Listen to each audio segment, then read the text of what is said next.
Maithili express की शानदार प्रस्तुति। सरस्वती मैया की मिक्स बार लक्ष्मण राज बिना धारनी की चौरा सुन ले रे हमर कहानिया, देखिए ले रे सातों बहिनिया,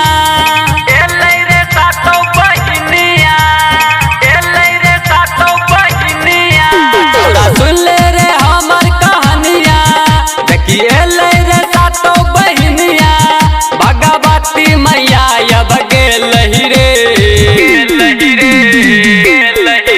सरस्वती मैया अब एलहि रे, हमरा दुआरिया एलहि रे, सरस्वती मैया अब एलहि रे, हमरा दुआरिया एलहि रे। तोरा सुन ले रे हमर कहानिया, देखिए ले रे सातों बहिनिया, भगवती मैया अब गेलहि रे,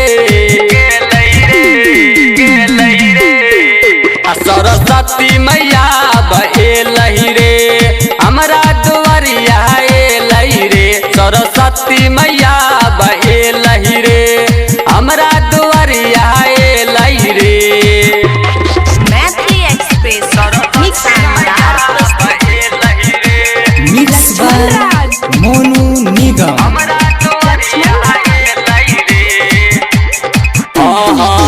विद्या के दानी छियै, सब कियो मानै छै, दुनिया संसार में मैया के सब कियो जानै छै, सब कियो जानै छै। विद्या के दानी छियै, सब कियो मानै छै, दुनिया संसार में मैया के सब कियो जानै छै। अब तो हम उतरबै रे आरती, देखी मैया के देख छै सकती,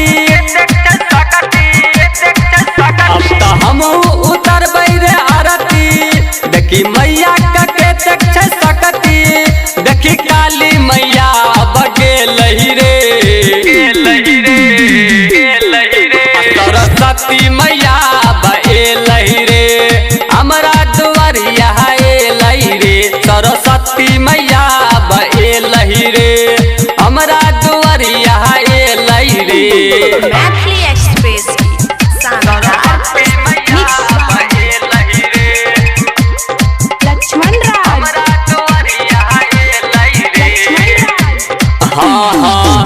संतोष गिरी डीजे खूबे बजाबै छै, भोर साँझ मैया के रे अब भजन सुनाबै छै, अब भजन सुनाबै छै। संतोष गिरी डीजे खूबे बजाबै छै, टोला मोहल्ला के ढाके धमकाबै छै, राइटर अमलेश मारै छै गाना, देखी जवाहर गाबै छै गाना, राइटर अमलेश मारै छै गाना, देखी जवाहर गाबै छै गाना, देखी छठी मैया अब गेलहि रे,